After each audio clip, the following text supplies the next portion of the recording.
একটা ম্যাট্রিক্সের ক্ষেত্রে এ ম্যাট্রিক্স সিঙ্গুলার কখন হয়? যখন এ ম্যাট্রিক্সের নির্ণায়কটা কি হবে? 0 হবে, তখন সেটা হচ্ছে সিঙ্গুলার। হ্যাঁ, আর এটা কি হয় দেখ, যদি একই রকম ভাবে নন সিঙ্গুলার কখন হবে? যদি হ্যাঁ এই একটা ম্যাট্রিক্স নন সিঙ্গুলার হবে কখন? যখন এ ম্যাট্রিক্সের নির্ণায়কটা কি হবে? Not equal 0। তাহলে আমরা জানি সিঙ্গুলার ম্যাট্রিক্সের ক্ষেত্রে শর্ত হচ্ছে এটা, আর নন সিঙ্গুলার ম্যাট্রিক্সের ক্ষেত্রে শর্ত হচ্ছে এটা। হলো? এবার এখানে আমরা ম্যাট্রিক্সের ইনভার্স বের করব। ইনভার্সের ক্ষেত্রে হচ্ছে ইনভার্স একমাত্র নন সিঙ্গুলার যে ম্যাট্রিক্স তারই আমরা ইনভার্স নির্ণয় করতে পারি। তাহলে যে ম্যাট্রিক্সের ক্ষেত্রে কি হচ্ছে? ডিটারমিনেন্ট অফ এর ভ্যালুটা নট ইকুয়াল 0, না সেই সমস্ত সকল ম্যাট্রিক্সেরই আমরা কি শুধুমাত্র ইনভার্স নির্ণয় করতে পারি। হ্যাঁ, আর যে মানে যে ম্যাট্রিক্সের ক্ষেত্রে ডিটারমিনেন্ট অফ এর ভ্যালুটা 0 তার আমরা ইনভার্স নির্ণয় করতে পারি না। বোঝা গেল ব্যাপারটা? এবার আমরা এই ম্যাট্রিক্সের ইনভার্সটা নির্ণয় করব। এবার ইনভার্স নির্ণয় করতে গেলে যে এ ইনভার্সের যে সূত্রটা, এই যে এ ইনভার্স সেটা হচ্ছে adjoint of A by determinant of A. এই লক্ষ্য কর, এই যে নিচে ডিটারমিনেন্ট আছে, এবার নিচে যদি ভ্যালুটা 0 হয়ে যেত তখন ভাগ করতে পারতাম না। হ্যাঁ, এই জন্যই কি হচ্ছে সর্বদা এখানে ডিটারমিনেন্ট অফ এটা কি হতে হয়? Not equal 0। হ্যাঁ, এখানে যে ডিটারমিনেন্ট অফ এটা পাচ্ছি সেটা অলওয়েজ নট ইকুয়াল 0 হতে হবে। এবার এখানে শর্ত হচ্ছে অ্যাডজয়েন্ট অফ এটা আমরা কিভাবে বের করব? আমাদের মেন হচ্ছে অ্যাডজয়েন্ট অফ এটা বের করা শিখতে হবে প্রথমে। দেখ, একটা উদাহরণ ছোট্ট দিয়ে আমি বোঝাচ্ছি যে যদি এ একটা ম্যাট্রিক্স থাকে, সেই এ একটা ম্যাট্রিক্সকে আমি ধরলাম যে এরকম ভাবে ম্যাট্রিক্সটা আছে এ বি সি ডি। হলো? তাহলে এখান থেকে আমরা অ্যাডজয়েন্ট অফ এ কিভাবে বের করতে পারি? অ্যাডজয়েন্ট অফ এ সেটা কি হলো যে ফার্স্ট হচ্ছে যে আমরা প্রথমে সাইন করে নিয়ে নিব, প্লাস মাইনাস মাইনাস প্লাস, যে ম্যাট্রিক্সটা হবে তার কি হবে? ট্রান্সপোজটা হবে এরকম। এবার প্রথম পজিশনের ক্ষেত্রে কি হচ্ছে? এই যে এ বরাবর এর লম্ব বরাবর ডিজিটগুলো বাদ, তাহলে কি থাকলো? এর লম্ব বরাবর বাদ দিলে হচ্ছে ডি। হলো? এখানে বি বরাবর বাদ, এই যে বি লম্ব বরাবর এই পজিশনে কত হচ্ছে? সি। তারপরে এখানে কত হচ্ছে? আবার এই বরাবর এই পজিশন। হ্যাঁ, তাহলে কত? বি, আর এটা এইভাবে বাদ গেল, তাহলে হচ্ছে এ। হলো? এবার তার ট্রান্সপোজ করলে কি হয়? রোটা কলামে চলে গেল, তাহলে আলটিমেট যেটা আমরা পেলাম সেটা হচ্ছে ডি মাইনাস সি আবার কত? Minus B. এটা হচ্ছে অ্যাডজয়েন্ট অফ এ। হলো? আর ডিটারমিনেন্ট অফ এটা দেখ আমরা সহজেই পেয়ে যাব। ও ডিটারমিনেন্ট অফ এ ইকুয়াল কি হচ্ছে?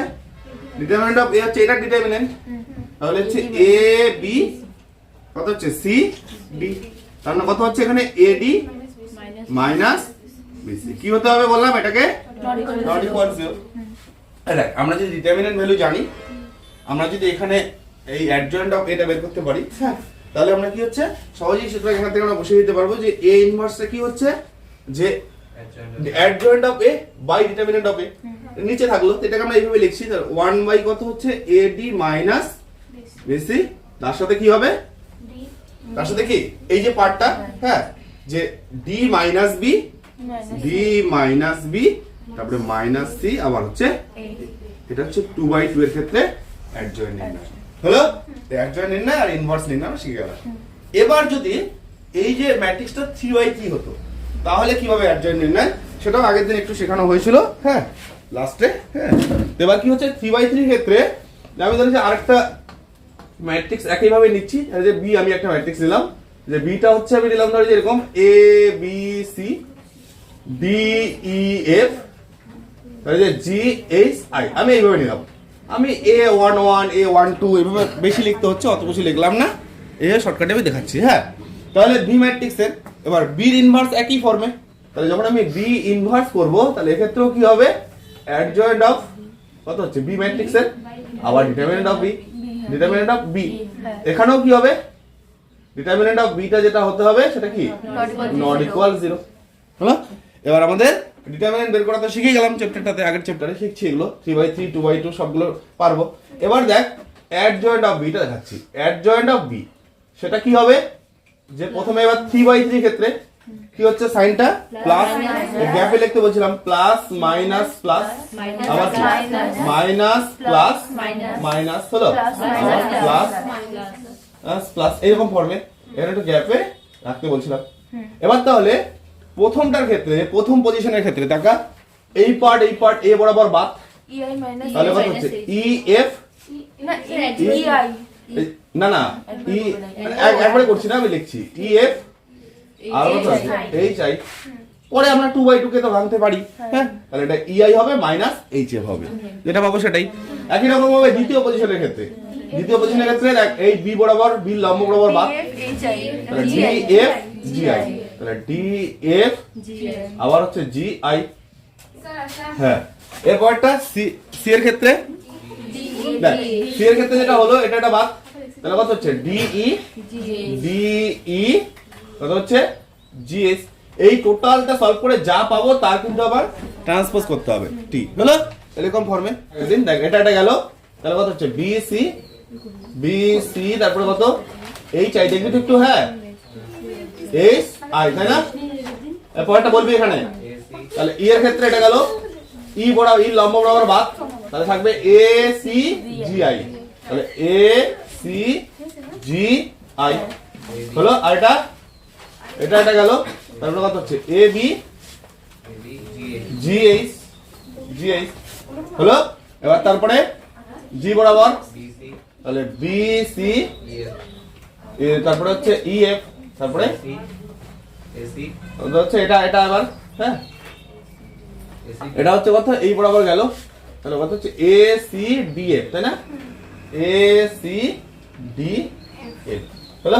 এখানে কিন্তু 6টা পদ আলাদা, ভ্যালুটা যা বের হবে তার সামনে জাস্ট মাইনাস, হ্যাঁ। এখানে কিন্তু এটার থেকে এটা মাইনাস এরকম না, কিন্তু এটা আলাদা একটা পদ, এটা আলাদা একটা পদ, হ্যাঁ, পরপর 9টা পদ। আর লাস্টেরটা ক্ষেত্রে I এর সাপেক্ষে AB কত হচ্ছে BE। আমরা টোটালটা সলভ করে যা পাবো, হ্যাঁ, সেটাকে কি করতে হবে, আবার ট্রান্সপোজ করে দিতে হবে। তাহলে এইভাবে আমরা কি হচ্ছে কোন ম্যাট্রিক্সের অ্যাডজয়েন্ট নির্ণয় করতে পারি 3/3 এর ক্ষেত্রে। একই রকম আমরা 2/2 শিখলাম, হ্যাঁ। এবার কি এই আমরা যখন ইনভার্সটা বের করছি টাকা, এবার এখানে এই চ্যাপ্টারটা হচ্ছে ম্যাট্রিক্সের ইনভার্স বের করা। সেই ইনভার্স বের করার জন্য যেটা লাগে সেটা হচ্ছে দেখ যে অ্যাডজয়েন্টটা দরকার হচ্ছে, বুঝলা? ডিটারমিনেন্ট অফ এ তো শিখে গেলাম আগের চ্যাপ্টারে, এবার অ্যাডজয়েন্টটা দরকার হচ্ছে। এই অ্যাডজয়েন্ট জিনিসটাই হচ্ছে নতুন। আমাদের যেটা থাকে সেটা হচ্ছে হয় 2/2 এর, না হলে 3/3, হ্যাঁ। এখানে 4/4 বা হায়ার অর্ডারগুলো আর থাকে না, ঠিক আছে? 2/2 আর 3/3 এর মধ্যেই থাকছে। কারণ দেখ যদি 4/4 থাকতো তাহলে এখানে একটা 3/3 হয়ে যেত, বুঝা গেল? তাহলে 4/, এখানে একটা 3/3 হয়ে যেত, ফলে এখানে কি হচ্ছে ম্যাক্সিমাম, হ্যাঁ, ম্যাক্সিমাম ক্ষেত্রে 3/3টাই থাকছে, হ্যাঁ, আর 2/2। এবার আমরা এখানে যেটা করবো এই চ্যাপ্টারে সেটা হচ্ছে ম্যাট্রিক্সের মাধ্যমে সমাধান নির্ণয়। দেখ তোরা টোটাল যে সমাধানগুলো করলি ক্লাস 9-এ যে সমস্ত শিখে আসছিস, যে দুইটা সমীকরণের সমাধান, অপনয়ন, তুলনামূলক, বজ্রগণন, তারপরে পরিবর্তন, 4টা পদ্ধতি, তারপরে গ্রাফিক্যাল করছিস গ্রাফের মাধ্যমে 5টা পদ্ধতি, হ্যাঁ হলো। এখানে তোরা শিখলি কি নির্ণায়কের মাধ্যমে সমাধান, 6টা পদ্ধতি। এবার হচ্ছে শেষ পদ্ধতি, সেটা হচ্ছে ম্যাট্রিক্সের মাধ্যমে সমাধান, হলো।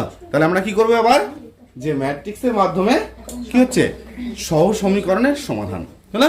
তাহলে ম্যাট্রিক্সের মাধ্যমে সহ সমীকরণের সমাধান বের কর। তোরা একটা বইয়ের থেকে উদাহরণ নে, হ্যাঁ, মানে একটা অঙ্ক নে, বের কর প্রশ্নমালাটা 2C বের কর, হ্যাঁ এখানে, হ্যাঁ এখানেই আছে। দেখ দীর্ঘ উত্তরধর্মীতে দেখা, এখানে 223 পেজে, 223 পেজে দেখ দেওয়া আছে দীর্ঘ উত্তরধর্মীর ম্যাট্রিক্স বিপরীত পদ্ধতির প্রয়োগে নিচের প্রত্যেক ক্ষেত্রে প্রদত্ত সহসমীকরণগুলির সমাধান করো। দেখ দেওয়া আছে 2 যে অঙ্কগুলো আছে সেই অঙ্কগুলোর মধ্যে একটা টুকে নে। টুক নাম্বার 1, হ্যাঁ, ম্যাট্রিক্সের মাধ্যমে সহসমীকরণের সমাধান। হ্যাঁ, আমি একবারে একটা উদাহরণ নিয়ে সেখান থেকেই করে দিচ্ছি। তাহলে প্রথমে আমি 2/2 করাচ্ছি, হ্যাঁ, কত হচ্ছে 3x plus 4y 3x plus 4y equal 1 equal হচ্ছে 1, আর x plus 3y plus 3 আর x plus 3y plus 3, আচ্ছা প্লাস 3টা এদিকে নে, মাইনাস 3 একটু চাপাই না তো, হ্যাঁ নোট করতে এটা তাপসে।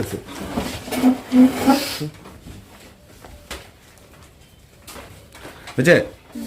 এবার প্রথম কাজ হচ্ছে কি এরকম ফর্মে বানিয়ে নিব, একবার মিলিয়ে নে, হ্যাঁ দেখ কি আছে 3x plus 4y ইকুয়াল হচ্ছে 1, আর এটা হচ্ছে x plus 3y ইকুয়াল হচ্ছে -3, প্লাস 3টাকে রাইট হ্যান্ড সাইডে নিলাম। প্রথম কাজ হচ্ছে এই সমীকরণ দ্বয়কে ম্যাট্রিক্স আকারে লিখতে হবে। তো ম্যাট্রিক্স আকারে লেখা শিখছিস, হ্যাঁ, তাহলে এই সমীকরণ দ্বয়কে লেখ, এই সমীকরণ দ্বয়কে ম্যাট্রিক্স আকারে লিখলে হবে। তাহলে যদি আমরা ম্যাট্রিক্স আকারে লিখি তাহলে কি ফর্মে লিখবো, যে প্রথমে x এর সহগ তাহলে 3 1, আর এখানে y এর সহগ তার মানে কত 4 3, আর এখানে কত হবে ম্যাট্রিক্স ফর্মে লিখলে এখানে হচ্ছে x, এটা হচ্ছে y, আর এদিকে কত হচ্ছে, এদিকে হচ্ছে 1 মাইনাস 3, এটা হচ্ছে ম্যাট্রিক্স ফর্মে লিখলে এরকম টাইপের হয়। তাহলে এই সমীকরণ দ্বয়কে ম্যাট্রিক্স ফর্মে লিখলে হবে এরকমটা। মিলিয়ে নে একটু দেখ, যদি আমরা রো এর সাপেক্ষে কলমের গুণ করি তাহলে এটার সাথে এটা গুণ, দেখ 3x 4y পাচ্ছিস না, তাহলে দেখ 3x 4y কিন্তু আছে ইকুয়াল কত 1, আর পরেরটা দেখ এই দ্বিতীয় লাইনের সাথে প্রথম লাইন আবার, তাহলে x 3y, দেখ x 3y ইকুয়াল কত পাচ্ছিস -3, এটাও মিলে গেল হলো। এবার এটাকে ধরা হয় হচ্ছে a, এটাকে ধরা হয় দেখ এই যে এটাকে ধরা হয় হচ্ছে x, আর এই পার্টটাকে ধরা হয় b। এই যে এইরকম আকারের যে x ইকুয়াল b আসে প্রত্যেকটা সমীকরণে, 3/3 এর ক্ষেত্রে কি থাকবে, এখানে তিনটা, এখানে তিনটা থাকবে, তারপর এখানে x y এর জায়গায় কি হবে x y z, আর এদিকেও তিনটা থাকবে হলো। সেক্ষেত্রে আমরা ধরবো একটা a, একটা x, একটা হচ্ছে b হলো। এবার দেখ আমাদের বের করতে হবে x এর মান, x এর মান বের করার জন্য কি এটা এদিকে চলে যাচ্ছে, এবার এটা এদিকে চলে যাবে মানে কি সেটা a ইনভার্স হয়ে যাবে, নিচে ডিভাইডেড বাই a, সেটা উপরে গেলে কত a ইনভার্স, এই জন্য a ইনভার্স এর মান আমাদের লাগছে হলো। তাহলে এখান থেকে আমাদের বের করতে হবে x, তাহলে সমাধান আমরা কিভাবে পাবো, যদি এই পুরো রিলেশনটাতে আমরা ইনভার্স দিয়ে গুণ তখনই করতে পারবো, দেখ a ইনভার্স দিয়ে কখন গুণ করতে পারবো, যদি দেখি এটা নট ইকুয়াল 0। তাহলে এবার আমাদের চেক করতে হবে দেখ যে ডিটারমিনেন্ট অফ a, লাইক এখানে a কত, এখানে a হচ্ছে, তাহলে a হচ্ছে 3 4, তারপরে হচ্ছে 1 3, x কত, x হচ্ছে xy, ও b হচ্ছে কত, b হচ্ছে 1 মাইনাস 3, এরকম ফর্মে এগুলো লিখে দিবি। এবার কর ডিটারমিনেন্ট অফ a, তাহলে এর ম্যাট্রিক্স এর ডিটারমিনেন্ট ফর্মে লেখ, তাহলে 3 4 1 3, তাহলে কত হচ্ছে 9 মাইনাস 4 ইকুয়াল হচ্ছে 5, দেখ নট ইকুয়াল 0 আসলো। তাহলে এটা নট ইকুয়াল 0 মানে a ইনভার্স এর অস্তিত্ব আছে, সুতরাং আমরা এখানে লিখবো a ইনভার্স এর অস্তিত্ব আছে হলো। তাহলে সুতরাং আমরা এবার এই যে রিলেশনটাকে a ইনভার্স দিয়ে গুণ করব হলো।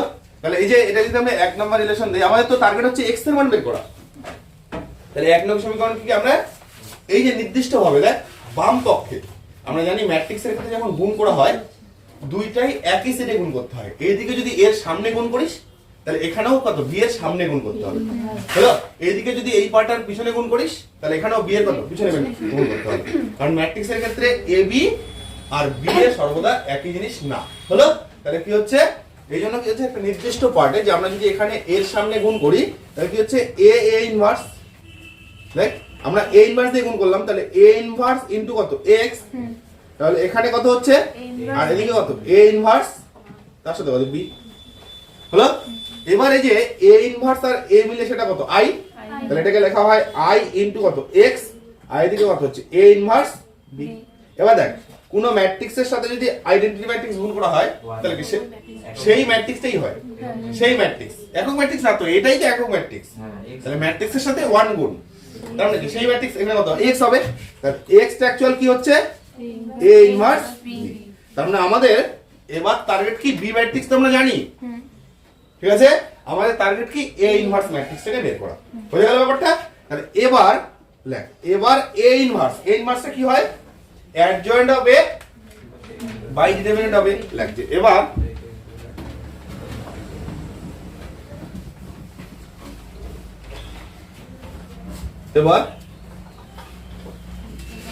a ইনভার্স ইকুয়াল হচ্ছে adjoint of a by determinant of a। এবার টাকা এখানে adjoint of a কত হচ্ছে, এখানে adjoint of a কি হবে আবার প্লাস মাইনাস মাইনাস প্লাস। এবার দেখ প্রথম পদের ক্ষেত্রে বল a ম্যাট্রিক্সটা দেখ, এই যে এই 3/3 লম্ব বরাবর গেল, এই যে প্রথম পদ গেল লম্ব বরাবর, তাহলে কি হচ্ছে 3, তাহলে এখানে পাচ্ছিস 3 যা হবে তার ট্রান্সপোজ কিন্তু। আর এখানে 4 এর সাপেক্ষে কত হচ্ছে 1, বল এবার পরেরটা 1 এর সাপেক্ষে কত হচ্ছে 4, আর লাস্টে এটা লাস্ট 3 সাপেক্ষে কত হচ্ছে আবার 3। তার ট্রান্সপোজ করে দে। ট্রান্সপোজ করলে কি হচ্ছে এখানে উল্টে যাচ্ছে তাই না? তাহলে 3 - 1 আবার কত -4 আবার হচ্ছে 3। এটা হচ্ছে অ্যাডজয়েন্ট অফ এ। আমরা ডিটারমিনেন্ট অফ এ তো বের করছি, ঠিক আছে? তাহলে সুতরাং আমরা এখান থেকে পেয়ে যাচ্ছি যে a ইনভার্স ইকুয়াল